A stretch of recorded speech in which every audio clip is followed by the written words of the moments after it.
describing motion around us, introduction. So this video will show line by line explanation. The videos will be short and they will have lots of parts in it, and this is from the exploration book, from the exploration science textbook, and this part is specifically physics. This is physics. So let us look what the textbook has to say.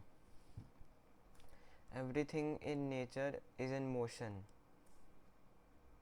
Everything in nature is in motion. From massive astronomical objects like this earth you can see here, this is always in motion. Always in motion. And now you know which motion it is in. It is rotating and revolving, so astronomical objects like the earth are always rotating. To subatomic particles, we will discuss these later. Subatomic particles, we have a wide variety of motion in nature.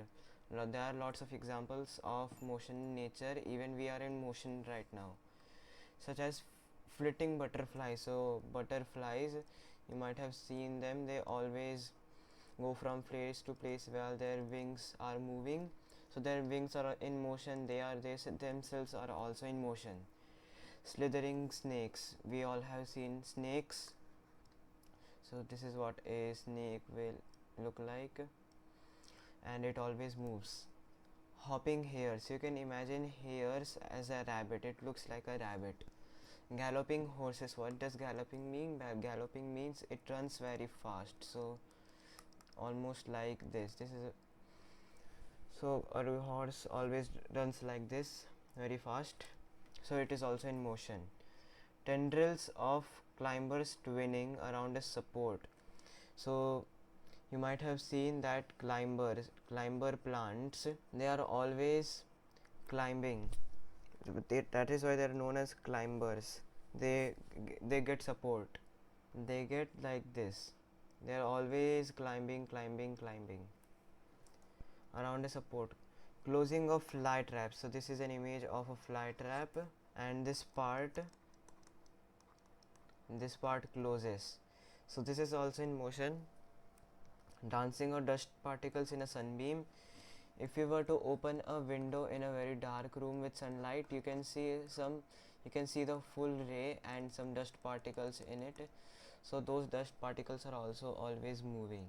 Smoke particles moving in air, rising and falling of ocean tides.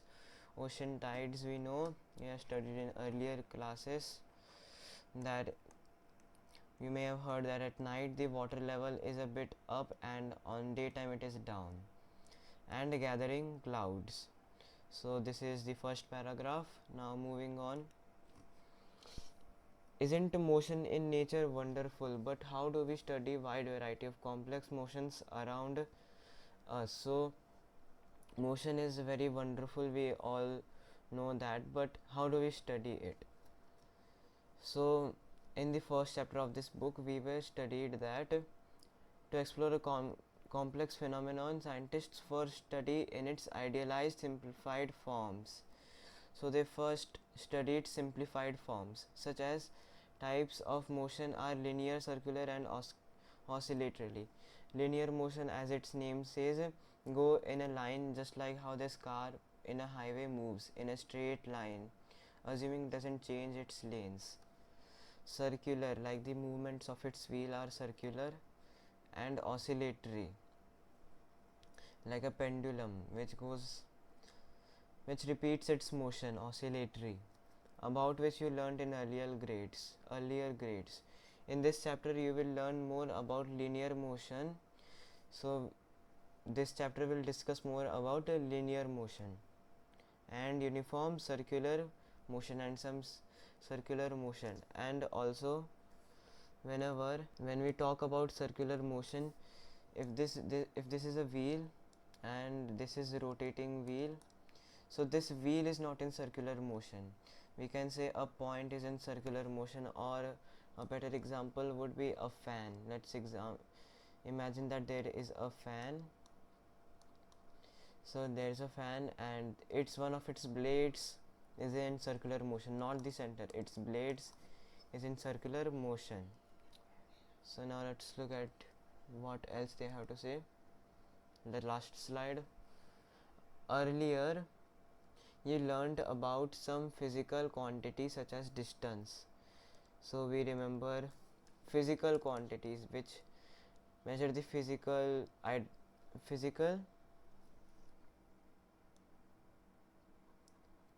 physical properties of the objects, like how its distance, how far are they from each other, distance, time, how much time will it take, and speed, and also speed. So now we will learn more physical quantities such as displacement.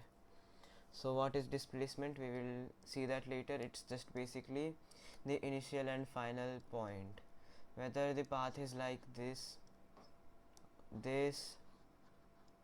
or even a straight line. The displacement is always the shortest distance, the straight line between this.